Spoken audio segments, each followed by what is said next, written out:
Great. Good morning, everyone. Thank you for joining us today for this session, Growth Opportunities for Indigenous Businesses Selling to the Government.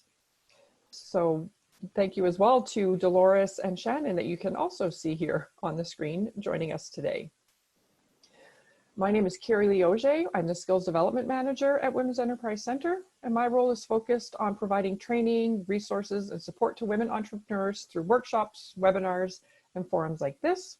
If there's a topic you would like us to consider for a future forum, please be sure to share that in a follow-up survey that my colleague Danielle will send to you after this session, and share your ideas with us.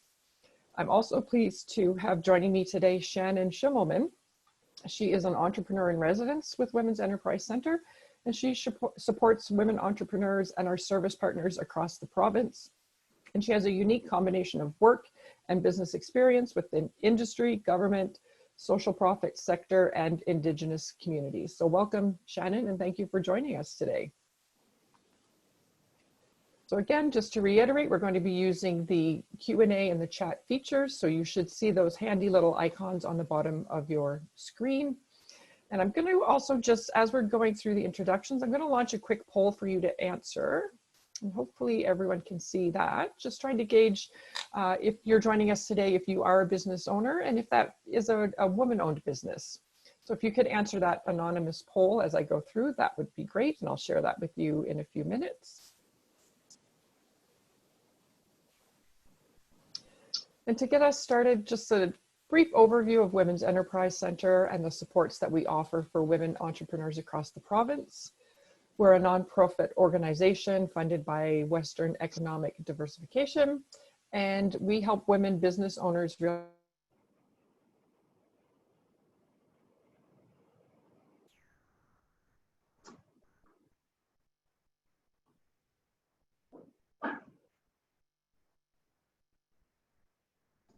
programs, and through all of this, we build a supportive community.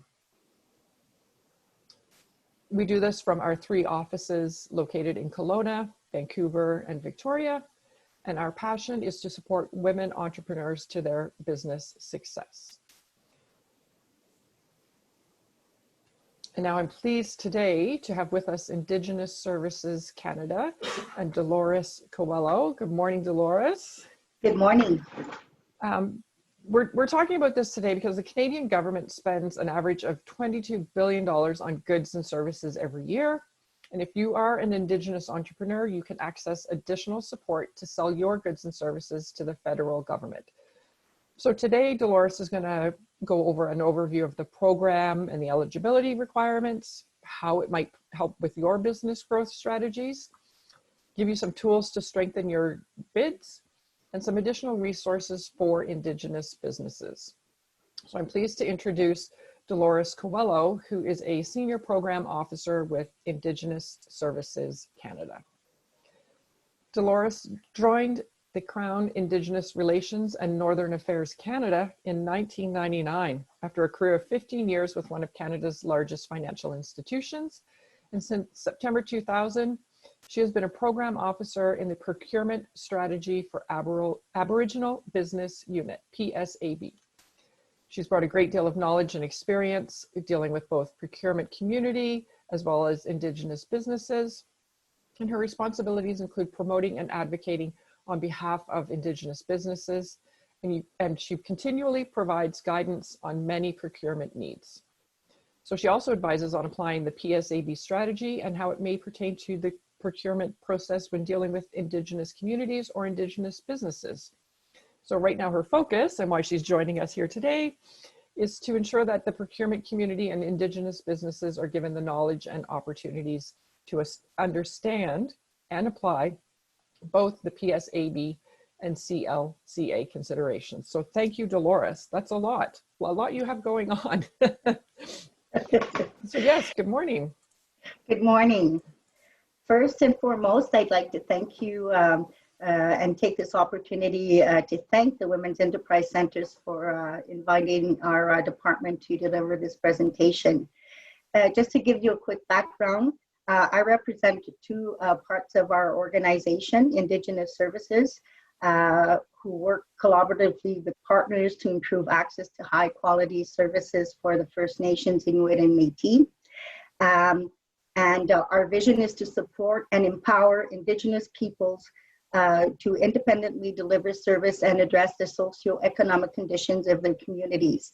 And on the other hand, for our Crown Indigenous Relations and Northern Affairs Canada, we continue to renew the nation-to-nation Inuit Crown government-to-government relationship between Canada, our First Nations, the Inuits, and Métis, and modernize Government of Canada structures to enable Indigenous people to build capacity and support their vision of self-determination and meet the Government of Canada, Canada's work in the North. Next slide, please. So we'll give you a quick overview of what the Indigenous business landscape looks like in Canada, what the roles of ISC is, some of the overview of federal Indigenous procurement policies and how our role plays in that, the policy mechanisms, which is going to be very important for Indigenous entrepreneurs, the eligibilities, the importance of being registered in our IBD, the Indigenous Business Directory, how we have an auditing system to ensure that any business that applies against our policy, that in fact they're meeting our criteria, and reporting and identifying capacity. Great, and before we move on, I'm just going to pull up the poll. And so everybody can see here on the call today, 56% are business owners, and of that, 67% are women owned. So great audience here today. Perfect.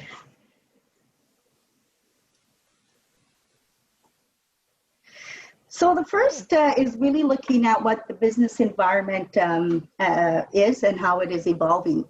CCAB had conducted a study that determined that there's about 43,000 Indigenous owned businesses in Canada, and they come at various types of sectors. Out of that, in general, Indigenous businesses tend to be quite small, with a percentage of unincorporated, and more than 6/10 have no employees. As you can see, when we look at the business capacity, 19,000 businesses are located in Indigenous communities, and they are successfully generating over $10 billion in total revenues. And that varies. There's been several types of surveys done that indicates where they're located and what the population is. Next, please. So procurement is a powerful catalyst for business development. And just so that you see on this grid, there's always a positive socioeconomic outcome, which increases the self-reliance. There's more and more new business creation that's happening across Canada, with business growth, many employment opportunities, and economic reconciliation. As far as our development in the initiatives, there are Indigenous economic development initiatives that currently exist in the federal procurement, and Indigenous-led business sectors have emerged as key levers to generate wealth to Indigenous communities and to help with the socioeconomic gaps. Next. Many of you may know that our Prime Minister in December 2019 issued a ministerial mandate letter which committed the Minister of Public Works and Government Services to work with departments, and they work closely with Indigenous Services, Treasury Board, and our department to increase the targets of federal government buying by at least 5%. We haven't actually narrowed it down, but our three departments are working to see how that 5% target is going to look like. Within our PSAB program, within comprehensive land claim agreements, there have, over the past 20 years, have been reporting elements and objectives set, and this is all going to fall into this overall federal government target. Thanks. So the roles that we play, for example, our team works with other federal government departments to fulfill Indigenous procurement requirements within their solicitations. We act as the Indigenous Participation Component Authority, which means if there's a large contract that's being procured and we know that we don't have an Indigenous business that's able to compete for it, there is that IPC opportunity, and we evaluate that. So whoever the prime contractor is, they're committed to actually do an IPC, and we actually do the evaluation of how that the component has worked the duration of the contract. We also provide evidence of Indigenous business capacity in order for departments to fulfill their requirements. We do provide a lot of guidance and advice on how they can implement that. We educate procurement specialists on the benefits of utilizing PSAB.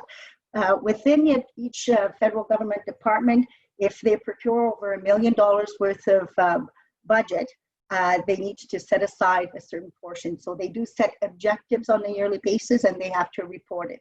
And for your information, I also I work with over 100 procurement specialists from the various government departments. They're called the Indigenous Procurement Coordinators, and we meet on a quarterly basis in order to discuss any upcoming or new initiatives, anything new happening with policies, or to network as well with the Indigenous businesses. And on the other side, we help eligible Indigenous businesses becoming familiar with the policy. We connect them to the Office of Small and Medium Enterprise at PSPC, who also play an important role to educate them on the how they can bid and procure under the federal government. We provide the many tools and mechanisms to increase their visibility, and we work with them to partner or to joint venture with other businesses in order to increase their capacity and skills development. One of the main roles that our team plays is to intervene on procurement opportunities, to also advocate on behalf of Indigenous businesses, meaning we need to demonstrate that there is Indigenous business capacity, and which will allow them to enter into new supply chains. So what is the federal Indigenous procurement policy? As I said, procurement is a powerful catalyst to stimulate Indigenous economic growth, with a little cost to the government. The PSAB was launched 20 years ago in 1996, and it's been a valuable instrument to encourage Indigenous businesses to procure with the federal government. And we leverage existing government procurement needs by creating these opportunities to generate wealth for Indigenous businesses. So what is an Indigenous business as far as PSAB is concerned? It's a sole proprietorship. It could be a limited company, cooperative, a partnership, or not-for-profit organization in which the Indigenous owner has the majority of 51% ownership and control of the Indigenous business. And in the case where the Indigenous business has more than 6 full-time employees, they need to demonstrate that a third of them are also Aboriginal employees. When we talked about encouraging joint ventures, when a joint venture, normally it's actually created for the purpose of bidding on a contract, and the joint venture needs to also maintain that 51% ownership and control of the joint venture. Thank you. So for everybody's understanding, PSAB is a national policy, meaning that Indigenous businesses have the opportunity to compete for local as well as other federal government tenders throughout Canada. Language can be included in the request for proposals to encourage the use of local suppliers, but it's a national policy. Normally, when we place a PSAB site, it's not like geared to a regional or local content. And for modern treaties, they do take precedence over the federal policy, and modern treaties are comprehensive land claim agreements. And anytime there is a PSAB set aside in a CLCA, the definitions of the CLCA businesses is what's respected. Therefore, what I spoke to you about earlier, 51% ownership control, each of the different CLCAs don't have the same definition as PSAB.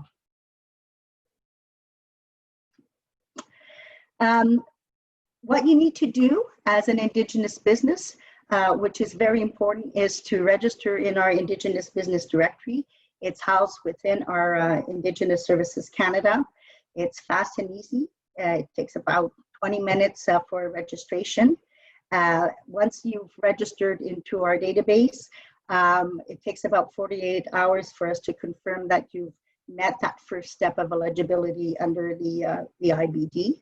It increases your visibility on almost a daily basis. The federal government departments or outside of the federal government department, they do ask us to verify our IBD to see if there's specific capacity within that the registered businesses in order for them to either invite bidders or to ensure that they put in an element of the PSAB.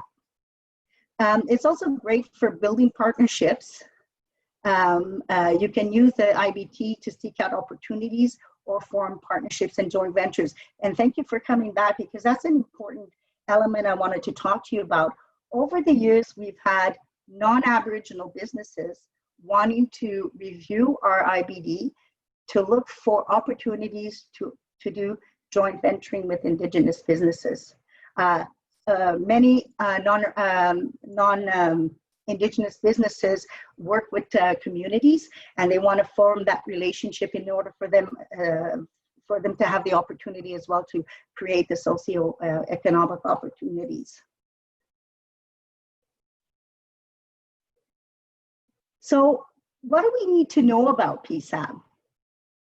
So PSAB is a federal policy that reserves or sets aside certain contracts exclusively for the competition among qualified Indigenous businesses where capacity exists. There's no, we don't have a dollar threshold, and anytime a PSAB set aside is instilled in an opportunity, trade agreements don't apply. We require at least 2 bidders in order for the competition to be considered competitive. And when government posts these PSAB set-asides in the government electronic tendering system, that's where they put their posts. They can do it for as little as 15 calendar days. But in most cases, we inform the federal departments that they need to provide Indigenous businesses with an opportunity to be able to come up with their bid and allow for enough time. So sometimes it may be longer than a 15-day calendar day. And there's 3 distinct types. There's the mandatory, there could be the voluntary, and also conditional. So a mandatory set-aside under the PSAB is where a good service or construction is destined to an Indigenous community where 80% of the population is Indigenous people, and where they are the recipients of the good service or construction. Whereas the voluntary PSAB set-aside is done where the destination is not in an Indigenous community, but where we've reviewed our IBD and we know that there is Indigenous capacity to also set aside a voluntary opportunity. And sometimes you'll see that in the government electronic tendering system, you'll see an open tender, and at the same time, you'll see a PSAB set aside. That's in order to create those vehicles. For example, standing offers or supply arrangements. So you might see the same thing, but one is open to all bidders and one is open exclusively for Indigenous businesses. And the third one is the conditional set aside. And that's if we as a federal government can't determine that there's Indigenous business capacity, we will put out a requirement. We're going to conditionally set aside it under the PSAB. And if there are Indigenous businesses registered under PSAB that submit a bid, those will be looked at first to see if there's any compliant bids. And if not, then they will look at all the rest of the other bids that came. So it's exclusively set aside on a conditional basis under the PSAB for Indigenous businesses to apply for the requirement. I spoke really quickly about this. There are different types of mechanisms or tools that we use. They are the standing offers, and standing offers are used to meet reoccurring needs when departments or agencies are repeatedly buying a good, service, or construction. And a standing offer is an offer from a potential supplier to provide those goods, services, or construction. And normally there's like a call-up limit. It could be standing offers for 25K, could be 50K, so on and so forth. There's that limit there. And there's also what we call supply arrangements. And supply arrangements are used when goods and services are bought on a regular basis, but when a standing offer is not suitable because of variable aspects in the resulting call-ups, we'll use the supply arrangements, and they're predetermined, qualified Indigenous businesses or businesses, because you can have an open tender, that have already provided the prices and so on and so forth. You can also, within supply arrangements and standing offers, have that two stream. You can have an open stream, non-Aboriginal, and you can also have a PSAB stream under the PSAB, and Indigenous businesses are welcome to bid on both of them. You can still be on both of them. Next slide, please. I spoke quickly about the Indigenous participation component, and what it is, it complements the objectives of the PSAB, and it's established to meet the Government of Canada's objective of encouraging the Indigenous socio-economic development through federal contracting. And what that means is that a portion of, it could be a high value contract, a portion of it will be set aside for Indigenous participation. And when we set it aside with an IPC, there's direct IPCs and there's indirect, meaning there could be direct employment opportunities with Indigenous businesses to work directly on that contract, or indirect, which it means it's not for the contract, but the prime contractor is providing scholarships or bursaries or so on and so forth. It's also known as the Aboriginal participation component, or ABR. These are some of the terms that have existed for 20 years. So IPC is the new way of calling it, but we still do have APCs and ABRs in place with the same type of mechanism. It's flexible, and we can tailor it to the need of our client, depending on what type of direct or indirect benefit that we can generate from that, the statement of work. And prime contractors are able to achieve their targets of Indigenous participation through these types of measures. Again, this slide just kind of breaks it down. Direct would be subcontracting, must meet the Government of Canada's definition of an Indigenous business, must be registered in the IBD. Receipts are provided by the prime contractor to confirm that they've hired the Indigenous labor. Hiring the prime contractor must be able to provide a copy of the status card, indicating that it is a true Indigenous person that is being hired for the project, and training. And training can show up in the direct, like in the indirect portion, because training, it would be training programs related to the specific contract, or indirect training if a prime contractor wanted to go to a community where the community already had some type of a training program, and they'd support that training program as well. Next, please.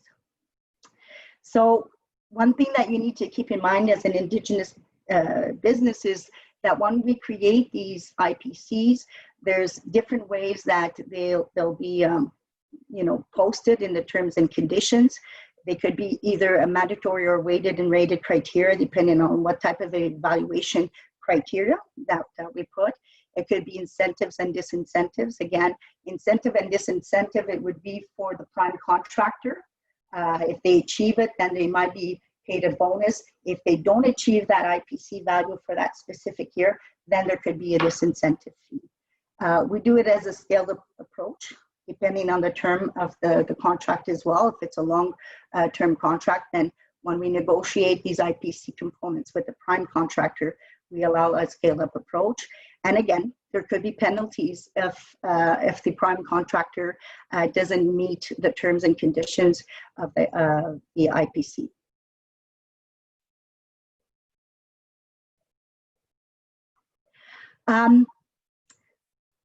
One of the roles that we play in the Indigenous participation component with the federal government is to define the requirement, and we need to do it at the early stage. And sometimes Indigenous businesses actually know about big projects near your area before we even do. So if you know that there's going to be something big happening in your area and you want to alert us, you're more than welcome to send us an email. At the end of this slide, there's the general email. So we define the requirements, as I said. We participate in the request for information. So if the federal government goes out with a request for information, we build in the language of the IPC, we ask specific questions, and we encourage Indigenous businesses looking at those requirements to let us know if it makes sense or not. We also participate in industry days. So in some larger type contracts, the contracting authority will set up an industry day, and we'll be there to, again, provide an overview of PSAB, the IPC, and answer any questions that industry might have. And a lot of times it also comes from the non-Aboriginal businesses. And based on whatever we do in the first 3 levels, we're also there for the request for proposals. So any feedback that's received at any of the 3 first stages is going to be incorporated into the RFP. But one thing that's important to realize as an Indigenous business is when a requirement is posted on the Government of Canada's Government Electronic Tendering System, we can't respond to any contracting questions. If it's specific to the PSAB or the IPC, we'll be there to help you. But if it's specific to the contract, you need to review the RFP and send your questions to the appropriate individual that's indicated in that request for proposal. And post-awards. Post-awards are also done. For example, if a requirement is over 2 million, a pre-award is done. But a post-award means if the IPC, once it's sent to our department from the prime contractor, we will verify transaction by transaction to ensure that it was a true IPC that was achieved in that contract. Next. So the IPC plan must describe the methods by which the contractor will implement it, manage it, monitor and report, and they need to report their progress. So again, this slide just gives you a detailed guideline of the breakdown, the supporting documentation, the detailed transactions, and what evidence needs to be provided from the prime contractor. Anytime you wish to review an IPC that's in a request for proposal and you would like information on it, you can contact us and we'll let you know about that as well. So if you wanted to participate in an IPC for a specific requirement, we'd be there to assist you. So how do we confirm and how do we ensure that the validity of the Indigenous businesses applying against PSAB are true? It's by these 3 types of post-award, audits. A pre-award audit, if a requirement is over 2 million again, we must do a pre-award audit if the business hasn't been audited from our IBD. That has to be done before a contract is awarded. And the quicker the Indigenous business gets back to our auditors, the quicker the award of a contract can take place. For the post-award audit, that's done through the duration of a contract. So in our criteria, your 51% ownership, control, the number of Indigenous employees, and the 4th element, which is only done, is the Indigenous business, it's specifically when they work with joint ventures or subcontracting, they have to demonstrate that 33% of the work was actually performed by the Indigenous business. And that's when a post-award audit would happen. And a random one is once an Indigenous business registers in our IBD, we do the first check. Our auditors actually go check the registration, but we can call up a company and say, we'd like to do a random audit, which means you'll need to provide the evidence to substantiate that your registration is in fact meeting our eligibility requirements.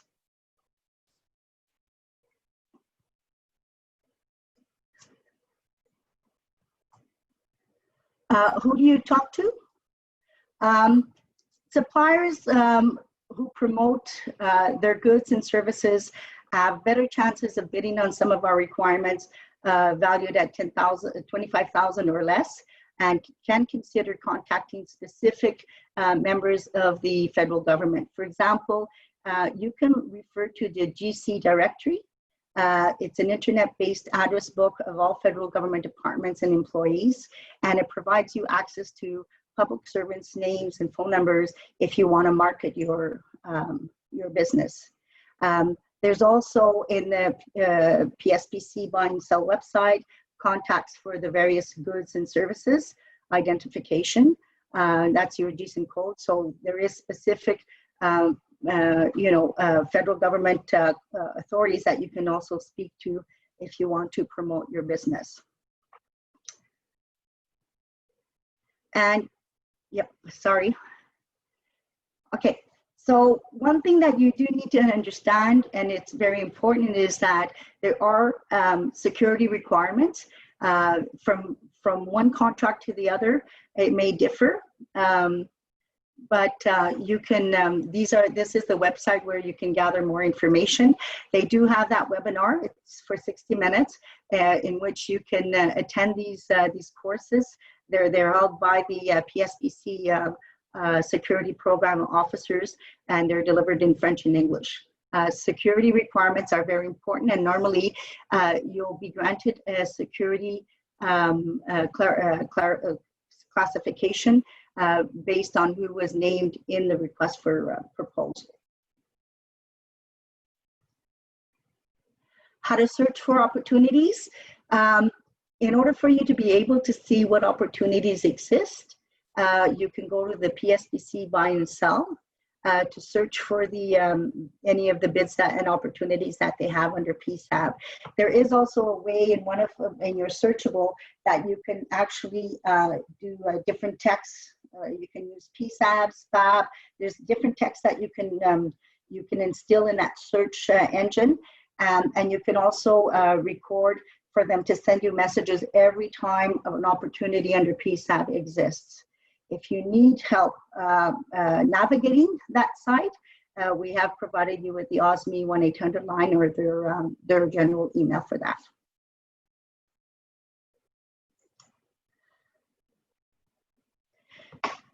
We also have various funding opportunities and programs, and we've listed some of them here that are there for you. There's the Aboriginal Financial Institutions. You can learn more about that by consulting the NACA.ca site, and it's there to provide developmental lending for businesses in all the provinces and territories.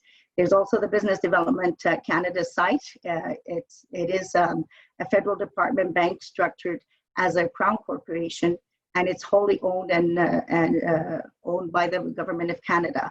And its mandate is to help you create and develop Canadian businesses through financing, growth, transition, capital venturing, and so on and so forth. So these are just some of the types of areas where you can look for funding.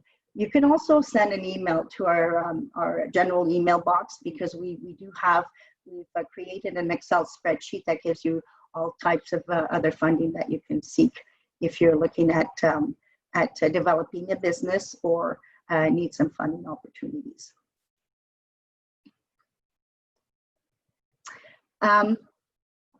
One of the, over the 20 years that I've been there, many businesses asked where to find employment programs and training. And these are two that you can seek information from. The Government of Canada's Indigenous Skills and employment training program that's held by ESTC. And they have a list of some of the programs, training programs that they can provide you. There's other Indigenous hiring, training, and skill development programs through ESTC. Again, you can send us an email and we'll provide you with the Aboriginal Employment and Skill Development contact in your area. So in this slide, it's other types of resources that you can use. Again, this is a hub for federal programs and services. It's held through ISED. And again, if you go into that website, it gives you a variety of different programs and services that the federal government do provide to businesses. There's also search for the permits and licenses. Again, this slide is just giving you further information on how you can gather some of your resources.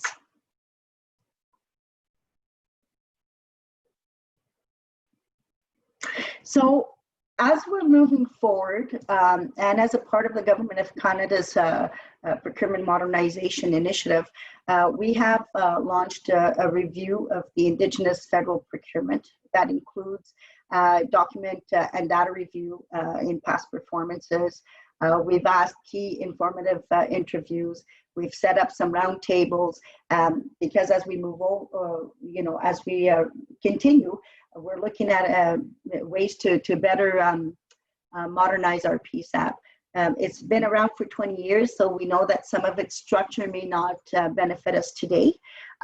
Maybe the criteria are not helping Indigenous businesses meet their opportunities. So we're looking at all sorts of aspects within the PSAB policy to see what we can make better. And it also, one thing I wanted to point out, it's also a supply-demand study to examine the potential of achieving that 5% target. So as we work on the procurement modernization initiative, we looked at different aspects of what we'd like to do. PSPC also launched some pilot projects called Indigenous Benefits Plan, similar to the IPC, but those are local. It's a pilot project where they're looking at where many opportunities have been placed in the government electronic tendering system, and they're localized as opposed to, like as I mentioned, ours is national, so we can't localize it, where theirs is a pilot project, and we were testing the waters to see how that would work.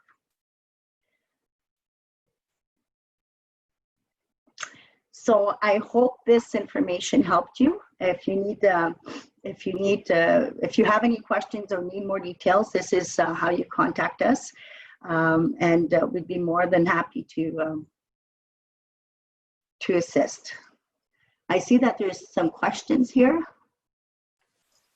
There's some comments in the chat. A lot of it has been asking about the links and the information, because I know, Dolores, you've shared a lot of resources today. So we'll be sharing the slides with everyone in a PDF format, and all the links will be interactive. So as you go through the slides, you'll be able to click through. So that's great. And then we do have a comment that somebody was asking for that Excel spreadsheet that you mentioned. So if you can provide that for us, we can send that out. Mm-hmm.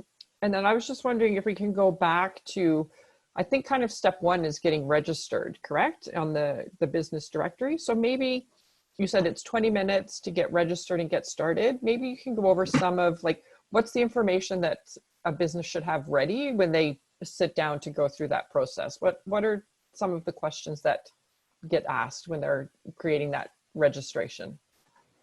Well, of course, they're going to ask about the legal and operating name, your location. There's questions in the registry that will ask you, are you 51% owned? Are you 51% controlled, so on and so forth. The type of business, what goods, services, or construction do you provide? And you know what? What's going to be important is that when you're going through your registration, there is an area where you can really give good descriptions of the type of work that you do, because that's what we use for the capacity searches.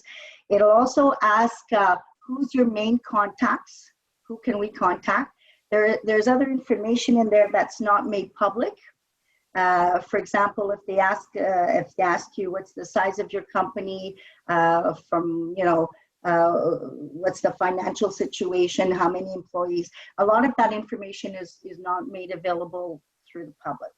Only the information that is public is the location, who's the contact, you know, the emails and so on and so forth.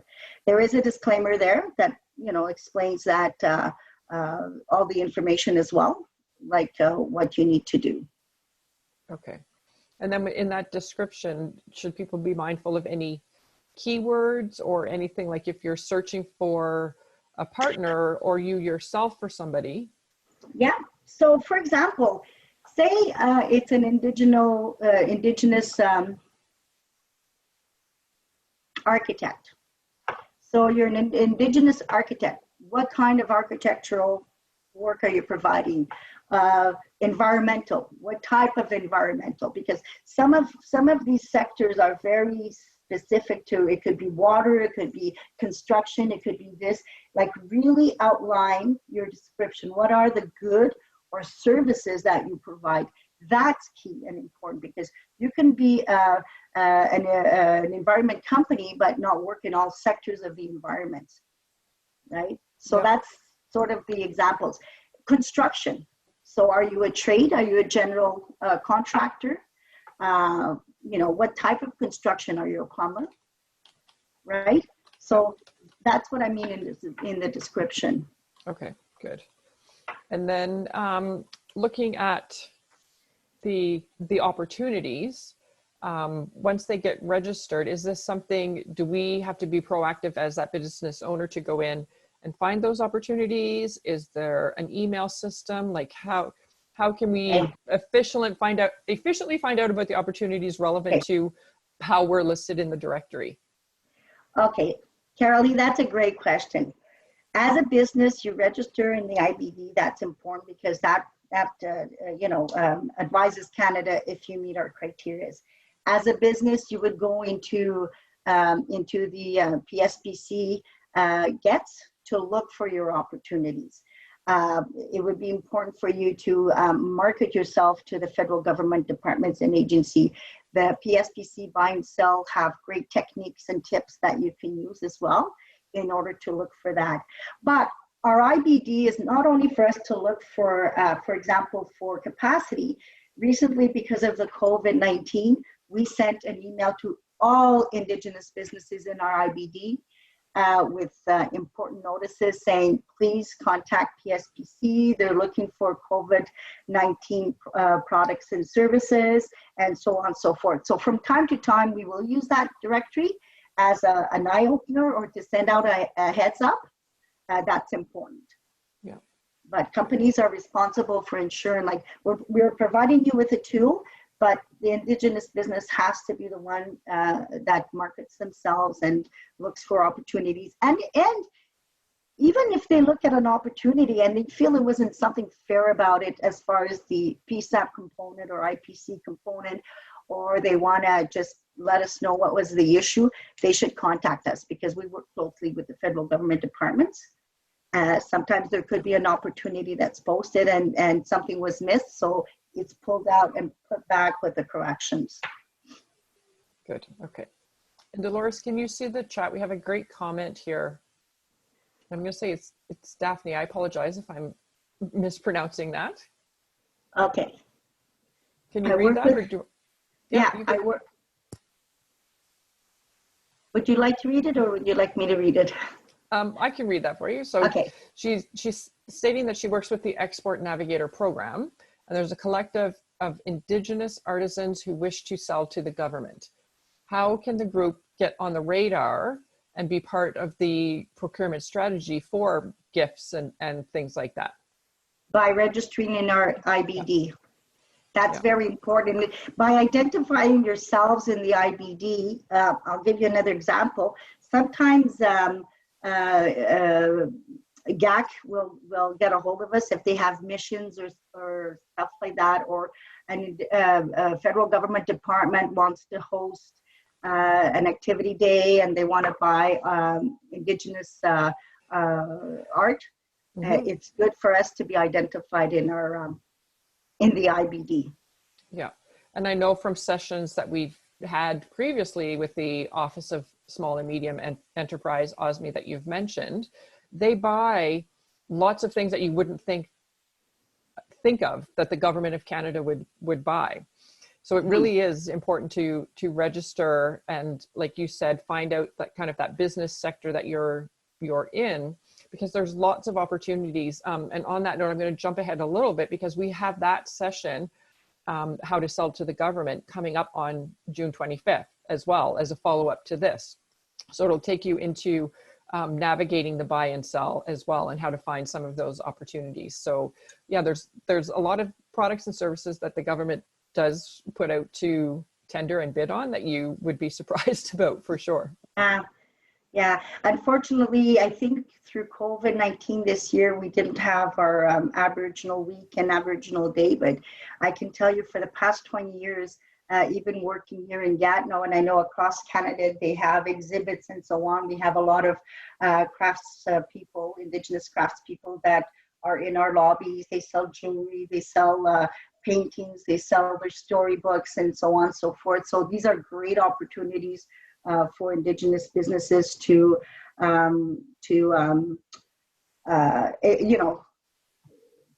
exhibit what they have. Yeah. Dolores, do you recommend that Indigenous businesses go through any other types of certification process? Really great question. For the purpose of PSAB, yes, it's important to be registered through PSAB. For the purpose of the federal government to be able to pay you as an Indigenous business, it's also going to be important that you're registered through PSPC's Supplier Registration Information System, because that's attached to CRA and it provides the business with their procurement business number. So that's quite important for them to be registered through that. And once you do the OSME training, you'll see that, or the one that you're going to have in June, there's different registries that PSPC encourage businesses to be registered into, and they could be specific to for example, architecture, environmental. It's important to be there because sometimes if they have opportunities or they're seeking feedback from industry, they have those lists available as well. Your security is important. Find out about your security. Your being in the PSAB website is important. If you're from a comprehensive land claim agreement, if your agreement has their own business directory, that's very important. And the supplier registration information system. Where is that supplier registration found? It's in the PSPC buy and sell. I don't know if Mike included other slides for information purposes with this one, let's but take a look. Not on that one. These are some examples that we had, but we can, we'll pull that information and share that as well in the follow-up session. And then as far as, I just had a quick question on that, you mentioned 3 different types of audits to make sure that everything's being followed. Is there any recommendations, or can people reach out to you for kind of some of the best practices to set yourself up for that? Right? Like, is there, right? Like, so to make it easy so that if it does happen, you've got clear records and you're not scrambling around to find what you need. Yeah. In our contracting policy notices, we can send you the links for that. It's very specific. It shows you the PSAB certification form that an Indigenous business would have to complete when bidding for a PSAB set aside at bid, but it also gives you sort of a list of all the different documents that you need to provide. Okay. I can send you the links for that. That would be great, yeah, I think that would be important. Also, if you don't mind, Carolee, send me an email.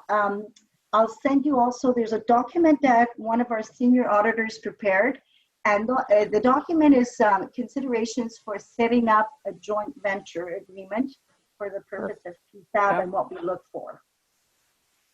Great, because that was going to be one of my questions as well, is some, it's different than a partnership agreement for sure. Yes, yeah. And then we have a question coming in from Maureen that says she's of Métis ancestry, but she doesn't have a card in BC. and she owns a coaching business. Can she participate? Métis can participate. You don't have a Métis card, but we work with the Métis organizations. Okay. I'm not sure if she's listed with any of them. For Métis, we do ask for other types of documents, such as do you have a genealogy report? Are you accepted by a Métis business, so on and so forth. These are questions that we would have to really look at a fine tooth. Our auditors could help as well with that to see how we can assist with that question. Great. Okay, Shannon, you've got a question that's come in.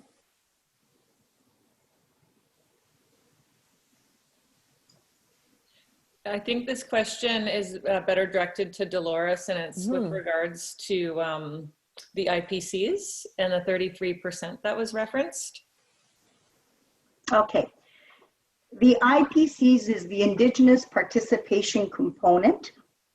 That's where there's direct and indirect benefits that may be attached to large contracts. The 33% I'm talking to you about is PSAB set-asides, mandatory or voluntary standing offers or supply arrangements.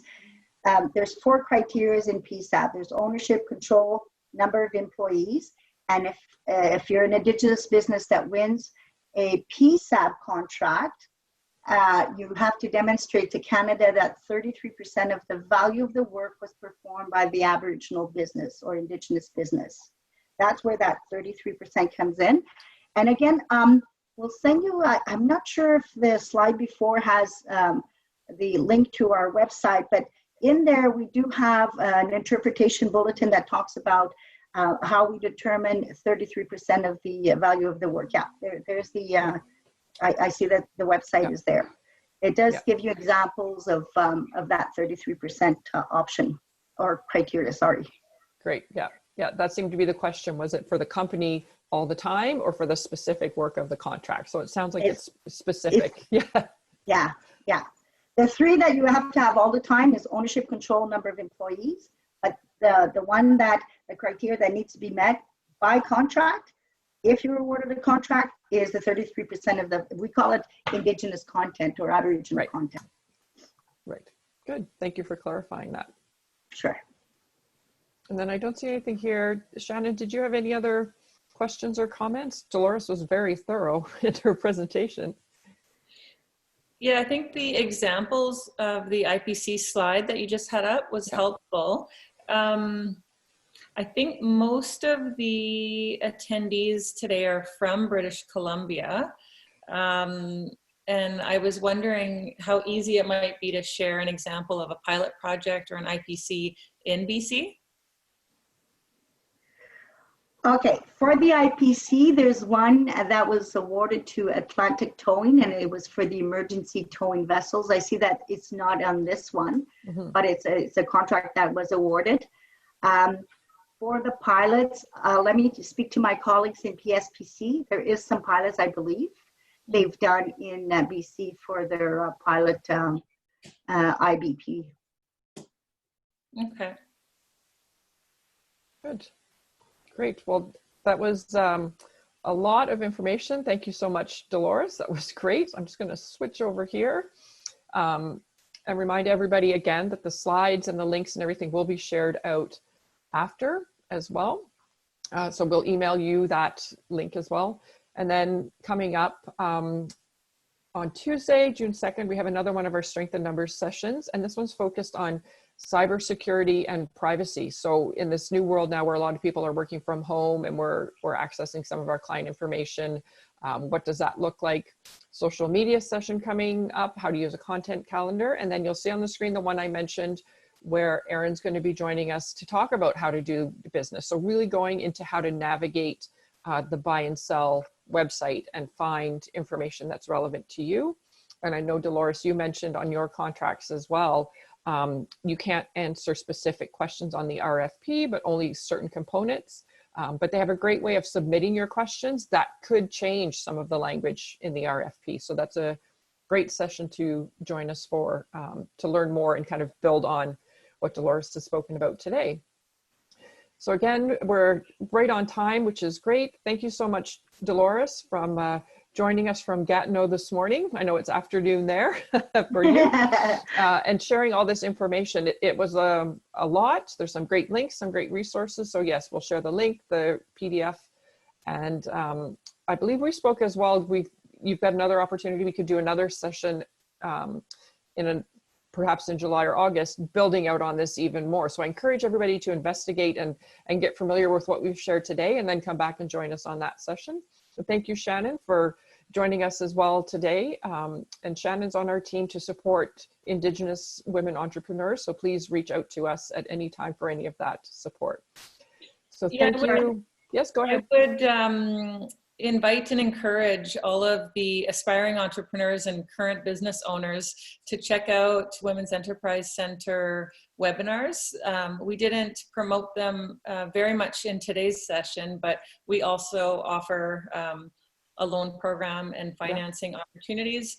And we have 2 sessions that I think are particularly great for a business just starting out. And that's a webinar on offered over the lunch period, and it's small business info session. So how to start a business for anyone who's not already operating. And then if you are already operating, there's a webinar dedicated to answer any questions about our loan program. Yeah, great. Yes, 2 great programs. Thank you, Shannon. So thank you, everyone. Thank you, Dolores. Enjoy the rest of your day. And we'll see you here next time. Bye, everybody. Bye-bye.